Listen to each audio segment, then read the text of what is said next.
Salam untuk kita semuanya, berjumpa lagi dengan saya di channel Aritela Tutorial, tempat kita untuk berbagi informasi seputar informasi pendidikan dan informasi guru, serta informasi lain yang ada hubungannya dengan pendidikan dan guru. Pada pertemuan kali ini, saya menyapa seluruh Bapak Ibu honorer senair yang sedang menunggu keputusan pemerintah dalam hal pengangkatan menjadi aparatur sipil negara tanpa seleksi tes dan juga sedang menunggu pengesahan revisi Undang-Undang ASN. Saya yakin bahwa Bapak Ibu honorer selalu semangat dalam melaksanakan kegiatan pelayanan publik di instansi pemerintah pusat maupun daerah. Saya yakin bahwa Bapak Ibu honorer semuanya dalam keadaan sehat walafiat. Pada pertemuan kali ini, ada satu hal penting yang perlu saya sharekan kepada seluruh Bapak Ibu honorer terkait kebimbangan honorer yang selama ini mungkin ada kekhawatiran pada rekrutmen ASN di tahun 2023 tahun ini. Khawatirnya ada kemungkinan Bapak Ibu honorer tergeser dengan rekrutmen ini. Nah, di sini disampaikan bahwa terkait dengan ASN 2023, Menpan RB melakukan klarifikasi terbaru terkait dengan nasib tenaga honorer. Katanya, Alhamdulillah. Nah, ini berarti bahwa Bapak Ibu honorer berharapan bahwa di tahun 2023 tahun ini diprediksi honorer berpeluang besar untuk diangkat menjadi aparatur sipil negara. Jadi terkait ASN 2023, klarifikasi Menpan RB terbaru terkait nasib tenaga honorer, Alhamdulillah. Ini informasi terbaru Bapak ya per Sabtu kemarin, 12 Agustus 2023. Ikuti terus informasi berikut. Baru-baru ini, Kementerian Pendagunan Aparatur Negara dan Reformasi Birokrasi Kemenpan RB telah memberikan klarifikasi mengenai nasib tenaga honorer di Indonesia. Ada kabar baik dan kabar yang perlu diperhatikan bagi mereka yang bercita-cita menjadi ASN P3K, aparatur sipil negara, pegawai pemerintah dengan perjanjian kerja. Kabar baiknya adalah Kementerian Pendagunan Aparatur Negara dan Reformasi Birokrasi Kemenpan RB memastikan bahwa 2.396 tenaga honorer telah diangkat menjadi ASN P3K, memberikan harapan baru bagi mereka dalam membangun karir dalam lingkungan pemerintahan.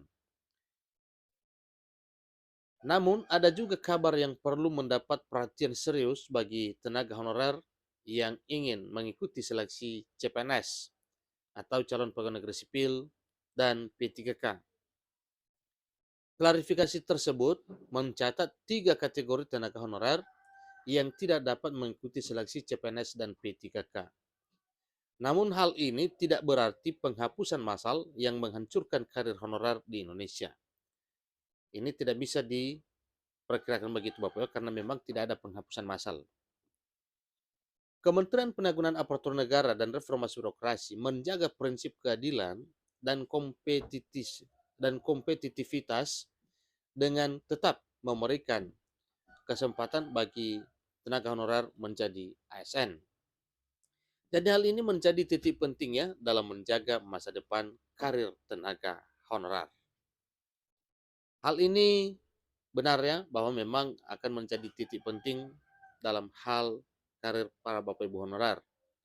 Jadi pertimbangan-pertimbangan sebelum memutuskan untuk menjadi aparatur sipil negara dengan status pegawai pemerintah dengan perjanjian kerja perlu diperhatikan dengan baik.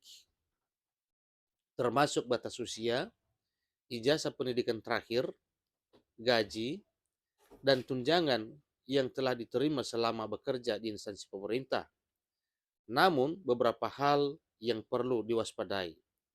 Jika ada pelanggaran kedisiplinan, tenaga honorer berisiko tidak bisa diangkat menjadi ASN P3K. Begitu pula bagi mereka yang tiba pada masa pensiun atau yang tidak masuk bekerja dalam jangka waktu tertentu. Perhatian dan tanggung jawab sangat diperlukan. Bagi yang ingin mengetahui apakah mereka termasuk dalam 2.396 honorer yang beruntung telah diangkat menjadi ASN P3K, berikut daftar nama-namanya. Nah, Bapak Ibu, daftar tersebut itu tidak perlu tampilkan di sini. Saya yakin bahwa Bapak Ibu bisa mengeceknya secara langsung. Ini adalah langkah penting menuju karir yang lebih stabil dalam lingkungan pemerintahan, dalam menghadapi masa depan yang penuh peluang dan tantangan. Bagi tenaga honorer di Indonesia, kejelasan dari Kemenpan RB memberikan arah yang lebih pasti. Jadi peluang untuk menjadi aparatur sipil negara dengan status pegawai pemerintah dengan penjaga kerja atau ASN P3K adalah suatu pilihan penting, tetapi juga perlu diikuti dengan tanggung jawab dan persiapan yang matang. Semoga para honorer beruntung dan sukses dalam menjalankan karir mereka untuk ke depan nantinya setelah diangkat menjadi ASN P3K. Demikian informasinya Bapak Ibu, semoga informasi ini bisa menjadi informasi yang bermanfaat bagi kita semuanya. Kurang lebih dalam penyampaian saya mohon dimaklumi. Sampai ketemu pada informasi berikutnya. Terima kasih.